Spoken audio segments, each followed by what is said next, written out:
Into yaseyintweni mayibuya le nto yani. Hayibo, isadlala abantu besihlukumeza. Asadlala abantu besihlukumeza. Hayibo, into yaseyintweni mayibuya le nto. Ngicela ukuthi siyabi kahle kahle. Yes, sesifike. La ngasigaleleki. Hayibo.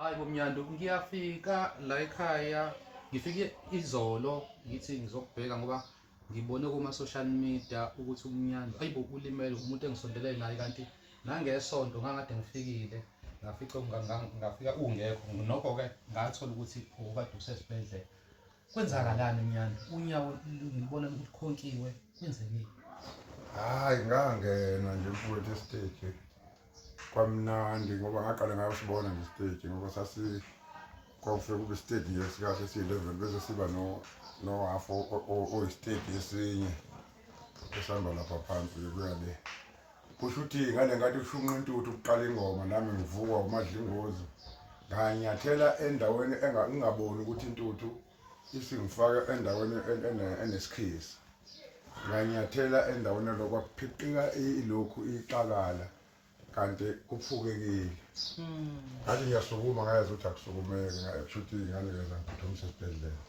ekliniki ngoba oyisekliniki mangifike ekliniki ayibangibhandisha bathi kodwa hayi abatholi kaloko ngathi ngiphukile bangenzela incwadi ukuthi ngiyesibhedlela njengoba ngavuka ngesonto-ke ngaya khona esibhedlela bafike bonke ngiphukile bangishutha esilei bangishutha isithombe hhayi-ke bangikhonka-ke nje bangikhonkile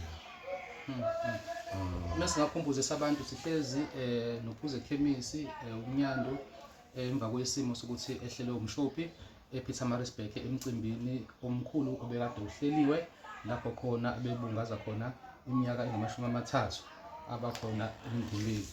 Mnyando mesiqhubeka usuphinyile ke ubukade mhlambe abantu okade unabo sebafika bazokubheka ukuthi mhlambe isimo sikanjani.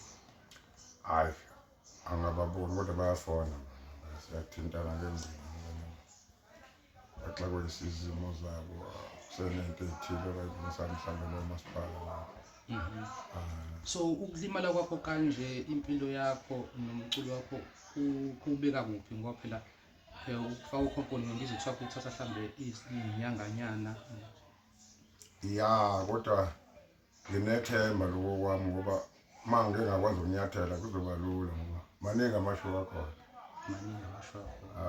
24 27 maningi impela uSeptember nje ubheki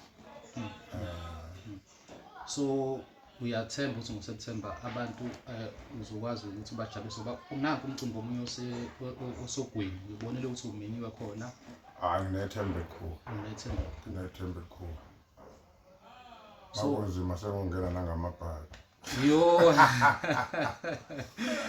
amahlaya nkosiyami kuthiwa kuhleka nokufika umnyando nawo sesimele sinzima kodwa amahlaya akapheli kuthiwa ngena noma kunjani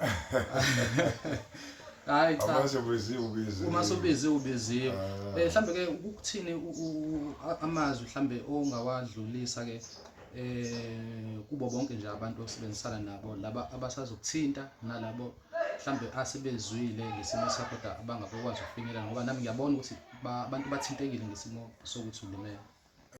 Ngingabonga nje ukungiduduza kwabafowethu nodadewethu nayihlobo ngibathembisa ukuthi ngizolulama ngokushesha ngoba ngiyazi ukuthi wona ngase kululame ngokushesha yize ngakanyatheleki kodwa akukho nzima ngaleyo ndlela. Hayi ke besihlezi nobaba ophuze ekhemisi umfoko amajazana imbizo siphansi kwathatha idla elovu la khona besimvakashele si the purpose sizothola kabanzi ngesimo sakhe njengoba simbona nje ukuthi ulimalile unyaweni kodwa uyasho ke ukuthi unethemba elikhulu ukuthi noma kanjani siyambona kumcimbini ozobukhona maduze nje nakweminye elandelayo. The purpose ezinohlonze zibuzwa kithi kanti nezintsha zidrayiva yithi. Okay, the purpose ezinohlonze zibuzwa kithi kanti nezintsha zidrayiva yithi. Asihambe sodwa ke namhlanje sihamba nomhlabathi. Ngicela ukuthi ke baba uMyando mhlambe udlulisa amazwi kubalandeli nabathandi bomculo wakho ngoba siyazi ukuthi baningi abantu abathintekile ngesimo esikwehlela njengoba nje ulimele. Ngingathi nje kubalandeli bami nehlobo nodadewethu nobashana bazukulu abangaphatheki kahle. Ngisazoba nabo ngoba ngiyeza ukuthi akunzima kakhulu. Nale micimbi lekhona nginethemba ukuthi awukho ozokhanseleka, izosebenzwa yonke. Yabo. Siyabonga kakhulu. Ezinohlonze zibuzwa kithi kanti asihambe sodwa kuloko sihamba nomhlabathi. Iwe babeki.